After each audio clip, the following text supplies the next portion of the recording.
সম্পূর্ণ সান্দাকুফু ট্যুর জুড়ে আমি যাকে খুঁজেছি, ট্যুরের একেবারে শেষে দার্জিলিং এসে তাকে খুঁজে পেয়েছি। আর আগের কটা মিনি ব্লগে তোমরা মহাকাল রেস্টুরেন্ট করে কমেন্টে এত মাতামাতি করেছো, তাই আমায় বাড়ি ফিরে আসার পরেও আবার দার্জিলিং গিয়ে এই রেস্তোরাঁর একটা প্রপার মিনি ব্লগ বানাতে হয়েছিল রে ভাই। তোমরা তো সাবস্ক্রাইব করতে কিপটেমি করো, কিন্তু আমি তোমাদের কত ভালোবাসি দেখো সবাই। বলছিলাম মনে মনে গালাগালি দিও না, একটু মস্করা করলাম। আর দার্জিলিং মেলে গেলেই এই রেস্তোরাঁ দেখতে পাবে। এখনো কি প্রপার অ্যাড্রেস চাই? আপনারা পাবেন পুরি সবজি পাবেন, আলু পরোটা পাবেন, ইডলি পাবেন, ব্রেড আমলেট পাবেন, রাধাবল্লভী পাবেন।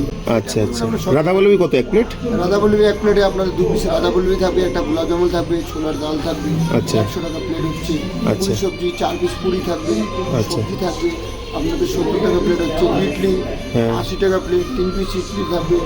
আচ্ছা। সাম্বার থাকবে, চাটনি থাকবে। আমরা সকালে 8:30 থেকে রাত্রে আমাদের 11টা অবধি। হ্যাঁ, রাধাবল্লভীগুলো একটু কস্টলি ছিল বটে, তবে দার্জিলিং এ বসে কলকাতা বা হাওড়ার দামে যে জলখাবার পাবে না, এটুকু তো নিশ্চয়ই রয়েছে আমাদের সকলের ঘটে। তবে রাধাবল্লভীটা পুরো ঠাসা, ছোলার ডালের মধ্যে পনির পেয়েছিলাম বটে। শেষে গোলাপ জামুনটা খেলাম চেটে পুটে। সাবস্ক্রাইব না করে পড়লে তো কেটে।